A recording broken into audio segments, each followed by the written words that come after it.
In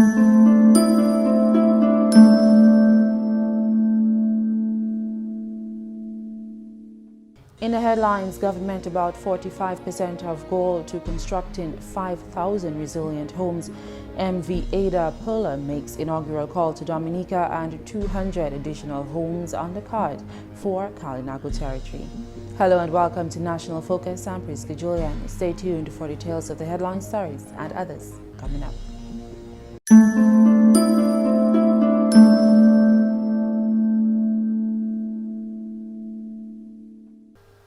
Welcome back. The government of Dominica is reporting that the Labour Party-led administration is about 45% into fulfilling its mandate to construct 5,000 climate-resilient residential units for Dominicans who lost their homes from passage of Hurricane Maria. Hurricane Maria devastated Dominica in September 2017. A few weeks after the destruction, the Honorable Prime Minister and Minister for Housing, Roosevelt Skerrit, announced that government would be adopting a medium-term plan to be executed with a 3-year time frame to construct 5,000 homes. 1 year and 2 months later, the Ministry of Housing can report that to date, work is ongoing on many housing units and contracts have been signed for additional homes, bringing the Labour Party administration 45% to go. Speaking to GIS News, the nation's leader commented on some of the ongoing housing projects across the island and those that are soon to begin. We've signed a contract, as you know, literally weeks after the hurricane for 1,000 homes. Some of these are being constructed. We'll be constructing 20 in Hillsborough Gardens and St. Joseph, 10 in Cochrane, additional 10 in Cochrane, additional 10 in the Sophia constituency. We have signed contracts and works are ongoing for close to 700 apartment units. That's outside of the Bellevue-Chopin development. And those homes are spread across the country. Plus, with additional government resources, we have been building several homes. In addition to that, we have contracted funds in the amount of 104 million EC dollars, or 40 million United States dollars from the World Bank. All of this went to housing. In addition to that, we've also allocated some funds from the European Union. So, in terms of access to contracts and access to and the confirmation of funding, the government has contracted substantial amount of funds to achieve its goal. The Prime Minister revealed that soon a project for houses to be constructed in Pennville will be well on stream. I go to Pennville and my constituency next week to sign contracts maybe for about over 60 homes. With funds already identified for that. So we're making progress, and as the days go by, we'll continue to update the citizens of this country where we are with those homes. Permanent Secretary in the Ministry of Housing, Lucien Blackmore, also spoke to GIS News on the progress achieved by the ministry so far. What we are hoping to have ultimately is 1,000 homes from this contractor.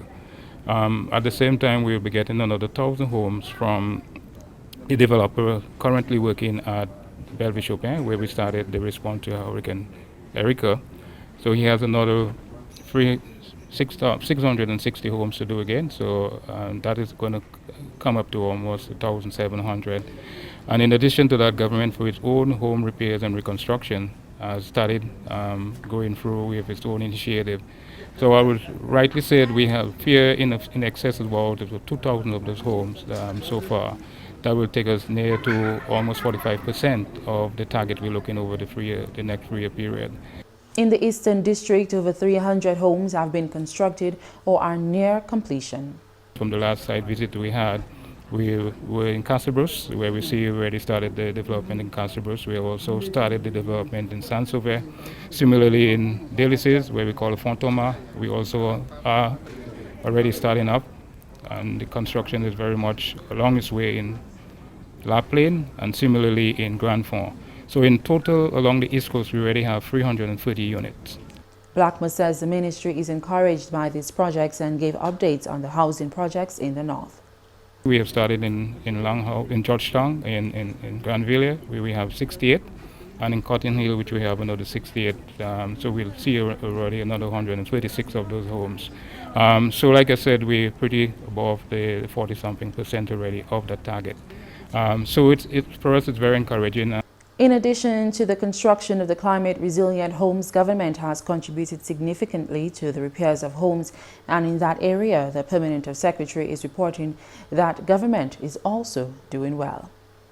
We mustn't forget as well that even the whole response to the repairs, because following Hurricane Maria, we had pretty much about 14,800 homes to be repaired, meaning that we either had to replace the roofing sheets or components of the roof or the walls or the windows, and we're far in excess of about 60% completed in that, both in terms of government contribution and that from the humanitarian groups. So of course, government would have carried over 90% of the load so far. So in terms of the response, I think the ministry, we're not complacent. As you realize, there's a lot of work to be done. So complacency has to be out of it, but we encourage and we have to remain steadfast and resolute to ensure that we carry on the mantle to really bring about substantial change in the level of comfort and security for the ordinary working class people of the country. An external voice added to the recent official discussion on the decriminalization of cannabis in Dominica has shared with the government for consideration that it has been proven that marijuana is not to be considered as a gateway drug. This scientific point of view came from the chairperson of the CARICOM Regional Commission on Marijuana, Professor Rose Marie Bell Antoine. She addressed the National Consultation on Cannabis recently. Professor Antoine expressed her support for the legalization of marijuana, debunking some of the most common myths keeping the plant listed as an illegal drug. The gateway theory that I heard you refer to, that's a myth. And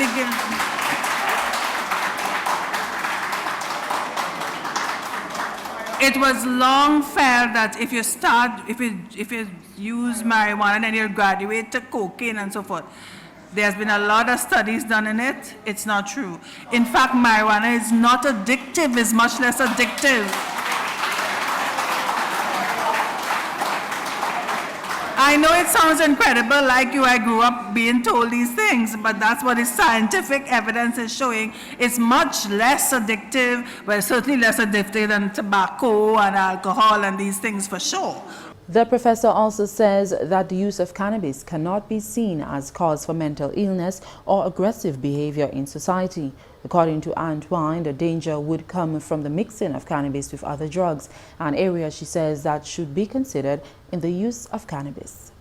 That's something that Dominica would have to address, and we all have to address. One is the growing tendency to mix marijuana with alcohol.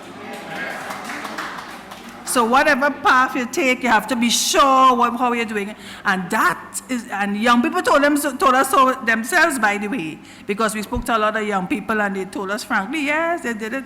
And also the fact that cannabis is such a complex plant. There are so many variations of it. And in fact, and then they also have synthetic versions and corrupted versions. So it may be what our grandparents smoked. They have done all kinds of things to the plant. So that is something we have to consider. And they mix it with other things like some purple kush from Mexico and things like that. But in terms of cannabis proper, it is not the evidence. Residents of one of the hardest hit areas from the passage of Hurricane Maria, the KALINAGO territory, can expect to see the construction of 200 additional climate-resilient homes. This report came from the Honorable Minister for Housing and Prime Minister Roosevelt Skerrit during a site visit where 10 homes have been constructed for families of the village of Siniku in the KALINAGO territory. Next few months we'll certainly unveil the additional homes we have to construct, and the communities will be constructing them. But certainly a minimum of 200 homes will be allocated to the people of the KALINAGO territory and at Kingston. Also commenting to GIS News on that update, the Honourable Member of Parliament for the Salibia constituency, Cassius Daru, says government, for dealing with the damage of Hurricane Maria, allocated over $3 million for construction and repairs of homes in the KALINAGO territory. Soon we'll be starting another housing program in the Concord area, in the Lagley area to be specific, where we'll be putting another 10 homes for the residents of Concord, because everything in Concord also got damaged. And at the meantime, while we are doing this, the Minister for Housing who is the Minister of Finance, has allocated quite a bit of money to the KALINAGO territory. In the first tranche, he allocated 883,000. In the second tranche, he allocated $1.3 million to the KALINAGO territory to help with reconstruction and recovery of roofs. And just recently, another $1.3 million was allocated to the KALINAGO territory for reconstruction of homes. It is in the KALINAGO Council and the KALINAGO people taking advantage of the funds and rebuilding. He asked for the cooperation of the village councils to work with him in seeing the completion of these projects. The government is going to continue building those homes. In fact, after Hurricane Maria, the Prime Minister indicated to me as the representative of the KALINAGO territory at Kingston and Thistle that we are allocating 200 homes to the KALINAGO territory. What I want to impress, especially for those who will be viewing from the KALINAGO territory, is that we ask the council to work collectively with maybe. You're watching National Focus. More when we return.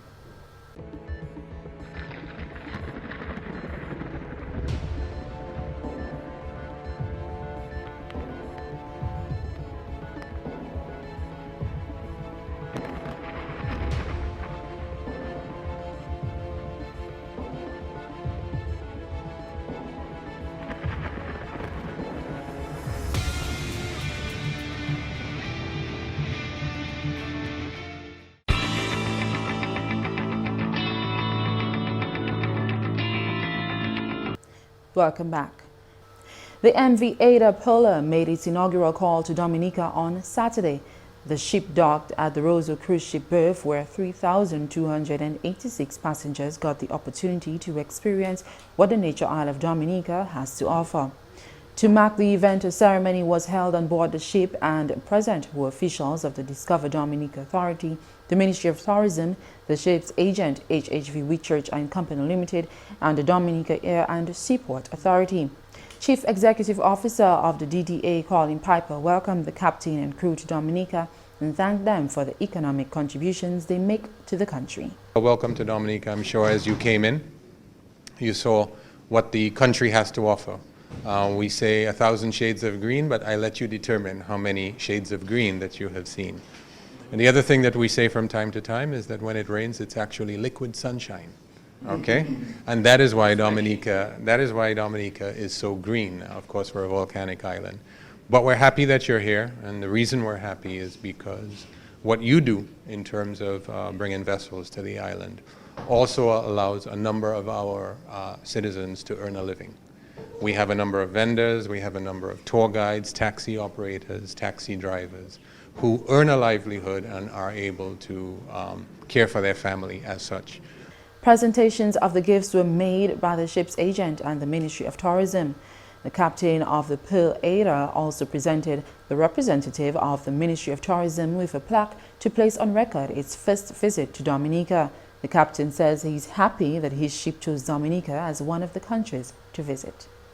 I'm extremely proud to be here, to be the captain and bringing for the first time the ship here in Dominica. So in order to maintain the planet and school arrange me always such kind of weather, no wind. So German are really familiar with the rain, but of course if you're gonna arrange a nice weather, for sure they will be happy. So we are looking forward to the next call, and I hope also to find some time to enjoy the facility and to have a look around the beautiful island. Excellent.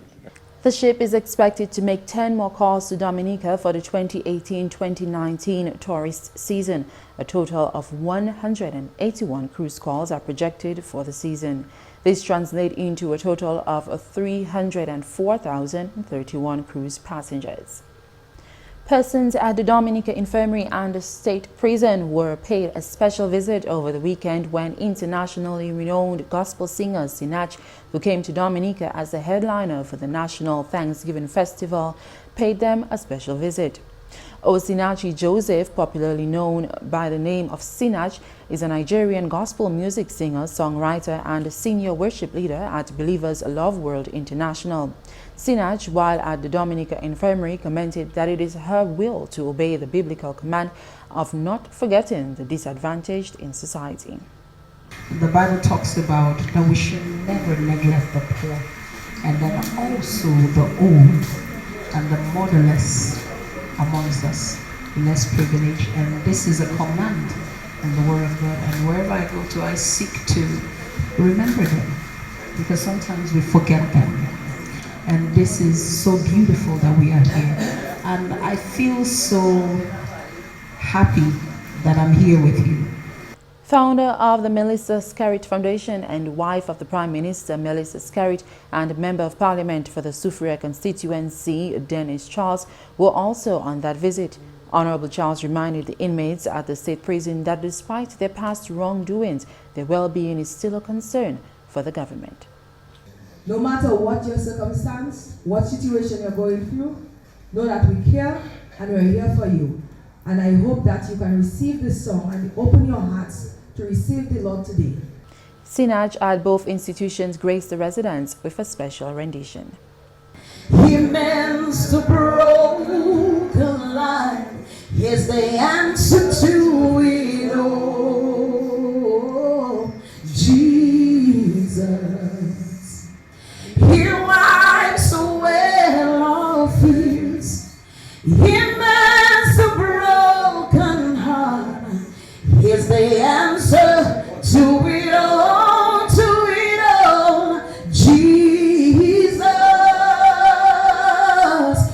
And that's the English segment of the news. We now join Shaakira Pierre for Creole highlights.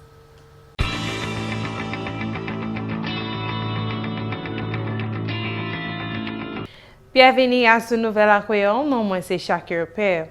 Constituency Salibé a transformé le gouvernement qui travaille pour vraies affaires qui plus moderne à Constituency Sala.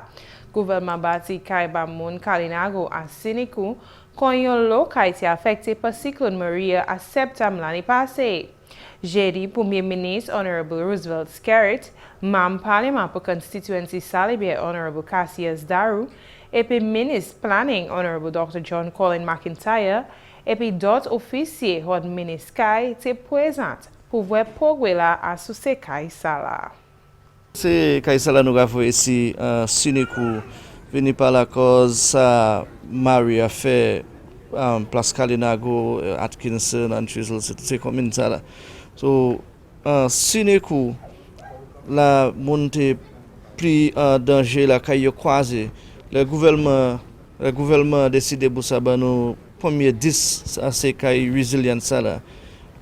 Les mariés là nous décidé pour mettre en Sinikou parce que après Maria tout cas en Sinikou d'après yo croisé nous sommes obligé faire manière pour nous ça mettre mon dans plus meilleure façon parce que comment yo était. So nous décidé nous commencer avec 10 cas en Sinikou avec 10 familles qui bénéficient de ces cas ça là. Membre parlement la remercie gouvernement là pour ces cas là yo ka bâti à Sinikou ba ces résidences là. À ce côté mon Sinikou a dit merci remercier gouvernement pour ça faire ces cas ça là pour moment là parce que vraiment c'est cas ça là nous vraiment besoin yo. Si on mauvais temps passé actuellement moi faire certain que mon Sinikou pas que ni côté pour ça même qui shelter mauvais temps.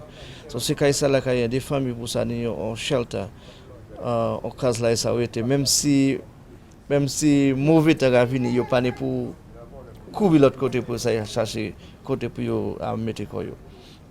À that nouvelle mardi, President Dominic, His Excellency Charles Savre, with souverain credentials with Ambassador Nef El Salvador pour Dominique. Ambassador Sala, c'est premier ambassadeur El Salvador pour Dominique, et puis Président Dominic dit ambassadeur la bienvenue à Dominique, et puis His Excellency Savre aussi dit ambassadeur la, il a quoi Dominique qui a une bonne relation, et puis El Salvador. His Excellency Savre dit il a aussi quoi relation là, et puis El Salvador qui vient plus fort, et puis ça qui bénéficie Dominique à développement énergie. Et puis finalement, ambassadeur chinois pour Dominique, His Excellency Lu Kundi, qui travaille scientifique à prendre place pour faire cette réhabilitation chimie et au blanc là bien wagé. Ambassadeur là t'es qu'à parler pendant une cérémonie la gouvernement c'est chinois là fini travail là à sous tête caille à Dominica State College là. Un projet c'est chinois là t'es commencé après cyclone Maria passé l'année passée. His Excellency Lu Kundi, c'est chinois là qui a servi bien pratique pour faire cette chimie là, c'est yon qui bâti pour sa pour un changement climatique. Il y a aussi des musiques à mettre en place pour faire ces ponts là, c'est chinois là qui bâti à ce chimie et au libyen là, que ça pont glow. Si c'est live là, PC. Ça c'est tout pour Nouvelle à Creole. Moi c'est Shaakira Pierre. Au revoir. And that's all for this edition of National Focus. Be sure to follow GIS on facebook.com/GIS News Dominica and follow us on Twitter at GIS Dominica. You can also catch up on past National Focus newscasts on our GIS Dominica YouTube channel. From all of us here on the GIS News production team, I'm Prisca Julien. Thanks for watching.